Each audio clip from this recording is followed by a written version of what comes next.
நானும் கவினும் ரொம்ப ட்ரூவாக லவ் பண்ணோம். கொஞ்சம் செட்டில் ஆக டைம் தேவைப்பட்டுச்சு. மே 30 அப்போ வந்துட்டு சுஜித்தும் கவினும் பேசிக்கிட்டாங்க. அப்போ அந்த டைமுக்குள்ள வந்துட்டு அப்பா கிட்ட சுஜித் சொல்லிட்டான். அப்பா வந்துட்டு இந்த மாதிரி லவ் பண்ணுறியான்னு என்கிட்ட கேட்டப்ப இல்லைப்பா நான் லவ் பண்ணல அப்படின்னு சொல்லிட்டேன். ஏன்னா கவின் என்கிட்ட டைம் கேட்டிருந்தான். இன்னொரு 6 months கழிச்சு சொல்லு ப்ளீஸ் அப்படின்னு சொல்லியிருந்தான். அதனால வந்துட்டு நான் வந்துட்டு அப்பா கிட்ட அன்னைக்கு சொல்லலை.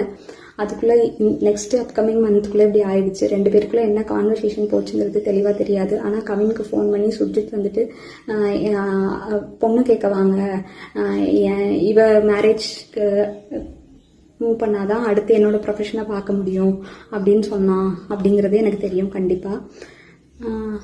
அதுக்கப்புறமா வந்து 27 என்ன நடந்துச்சு அப்படின்னா, அன்றைக்கி கவின் வராங்கிறது எனக்கு தெரியாது. நான் 28 ஈவினிங் தான் வர சொல்லியிருந்தேன். அவங்க தாத்தாக்கு தலையில் சூச்சர்ஸ் இருந்ததுனால நான் வந்துட்டு ரூம் பார்த்துட்டு அட்மிட் பண்ணணும்னு யோசிச்சிருந்தேன்.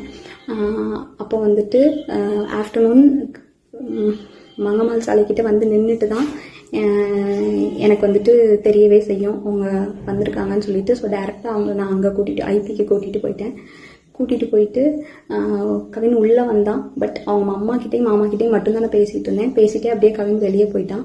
அங்கேருந்து கிளம்புறப்பந்தான் அவங்க அம்மாவும் கிளம்புறப்பந்தான் கவின் எங்கே அப்படிங்கிறதே நாங்கள் யோசித்தோம்.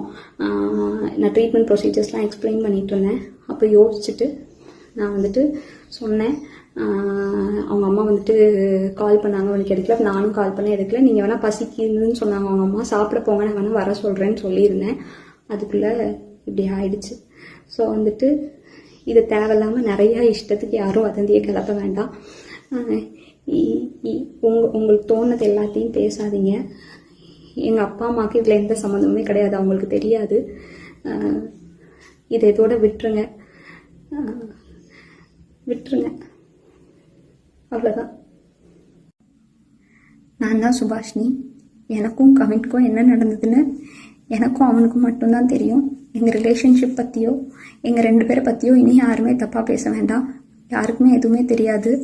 உண்மை தெரியாமல் எல்லாரும் நிறையா பேச வேண்டாம். எங்கள் அப்பா அம்மாவுக்கும் இதுக்கும் எந்த சம்மந்தமுமே கிடையாது. அவங்கள பனிஷ் பண்ணணும்னு நினைக்கிறது தப்பு. அவங்கள விட்டுருங்க. இவ்வளோ சுச்சுவேஷனில் எல்லாரும் அவங்கவுங்களுக்கு என்ன தோணுதோ அது எல்லாமே பேசிட்டீங்க.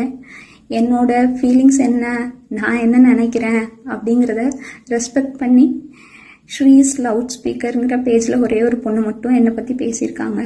அவங்களுக்கு மட்டும் ரொம்ப தேங்க்ஸ்.